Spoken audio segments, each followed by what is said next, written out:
Chennai திருவேற்காட்டில் வருவாய்த்துறையினர் notice ஒட்டியதால் தச்சு தொழிலாளி தற்கொலை செய்து கொண்ட சம்பவத்தை தொடர்ந்து பொதுமக்கள் சாலை மறியல் போராட்டத்தில் ஈடுபட்டு வருகின்றனர். இது பற்றிய கூடுதல் விவரங்களை எமது செய்தியாளர் சதீஷ்குமாரிடம் கேட்டு பெறலாம். வணக்கம் சதீஷ்குமார், தற்போது அந்த பகுதியில் நிலவக்கூடிய சூழல் என, பொதுமக்கள் விடுத்திருக்கக்கூடிய கோரிக்கை என்ன? திருவேற்காடு கோழி ஏரியை ஆக்கிரமிப்பு செய்து ஏராளமான குடியிருப்புகள் இருந்து வருவதாக வருவாய்த்துறை அதிகாரிகள் கடந்த மாதம் 20க்கும் மேற்பட்ட வீடுகளை இடித்து அகற்றினர். மேலும் ஆக்கிரமிப்பு செய்துள்ள வீடுகள் குறித்து கணக்கெடுக்கும் பணி நடந்த நிலையில் சுமார் 1600 வீடுகள் ஆக்கிரமிப்பு செய்துள்ளதாக கூறி வருவாய்த்துறை அதிகாரிகள் கடந்த சில வாரங்களாக ஒவ்வொரு வீட்டிற்கும் நோட்டீஸ் ஒட்டி வந்தனர்.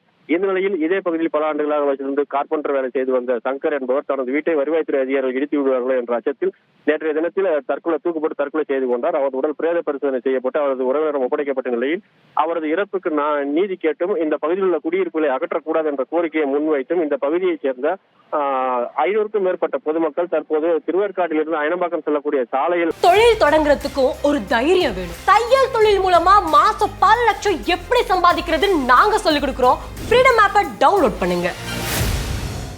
அமர்ந்து காலை முதலே போராட்டத்தில் ஈடுபட்டு வருகிறது. தொடர்ந்து தங்களது கோரிக்கையாக முன்வைத்து வருவது என்னவென்றால், தங்களது குடியிருப்புகளை அகற்றக்கூடாது எனவும், சங்கர் இறப்புக்கு ஒரு நியாயம் வேண்டும் எனவும், அதற்கு பதிலாக இந்த பகுதியில் உள்ள குடியிருப்புகளை அகற்றக்கூடாது, தங்களுக்கு மாற்று இடங்கள் ஏதும் தேவையில்லை, இந்த பகுதியில் உள்ள குடியிருப்புகளை அகற்றாமல் தாங்கள் இந்த பகுதியில் வசிப்பதற்கு அரசு அதிகாரிகள் நடவடிக்கை எடுக்க வேண்டும் என்ற கோரிக்கையை முன்வைத்து கோஷங்கள் எழுப்பி ஆர்ப்பாட்டத்தில் ஈடுபட்டு வருகிறது. தொடர்ந்து இந்த பகுதியில் 1600 வீடுகள் உள்ள நிலையில் அந்த மாணவர்கள் தற்போது கல்வியை பாதிக்கும் சூழல் ஏற்பட்டுள்ளதால் அதற்காகவாது இந்த பகுதியில் உள்ள குடியிருப்பு வாசிகளை அகற்றக்கூடாது என பொதுமக்கள் தொடர்ந்து சாலை மறியலில் ஈடுபட்டு வரும். தொடர்ந்து வருவாய்த்துறை அதிகாரிகளும் ஆவடி துணை கமிஷனரும் சம்பவ இடத்திற்கு வந்து ஆர்ப்பாட்டத்தில் ஈடுபட்டு வரும். தொடர்ந்து பேச்சுவார்த்தையில் ஈடுபட்டு வரும் நிலையில் மாவட்ட ஆட்சியர் இந்த இடத்திற்கு வந்து தங்களுக்கு ஒரு உறுதிமொழி அளிக்கும் வரையில் இந்த பகுதியை விட்டு நாங்கள் செல்ல மாட்டோம் என தொடர்ந்து சாலையில் அமர்ந்து தொடர் போராட்டத்தில் ஈடுபடுவது. இதனால் இந்த பகுதியில் கடும் போக்குவரத்து நெரிசல் ஏற்பட்ட நிலையில் தொடர்ந்து இந்த பகுதியில் ஏராளமான போலீசார் பாதுகாப்பு பணியில் குவிக்கப்பட்டுள்ளது. தொடர்ந்து போலீஸ் அதிகாரிகளும் வருவாய்த்துறை அதிகாரிகளும் சாலை மறியலில் ஈடுபட்டு வரும் பொதுமக்களிடம் தொடர்ந்து பேச்சுவார்த்தையில் ஈடுபட்டு வரும். இந்த நிலையில் இறந்து போன சங்கரின் உடல் பிரேத பரிசோதனை செய்யப்பட்டு அவரது உறவினரிடம் ஒப்படைக்கப்பட்டு அவரது இறுதி சடங்கு இன்னும் செய்யப்படாமல் உள்ளது.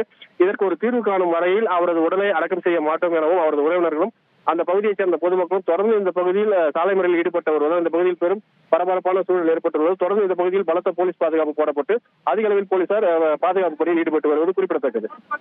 விவரங்களுக்கு நன்றி சதீஷ்.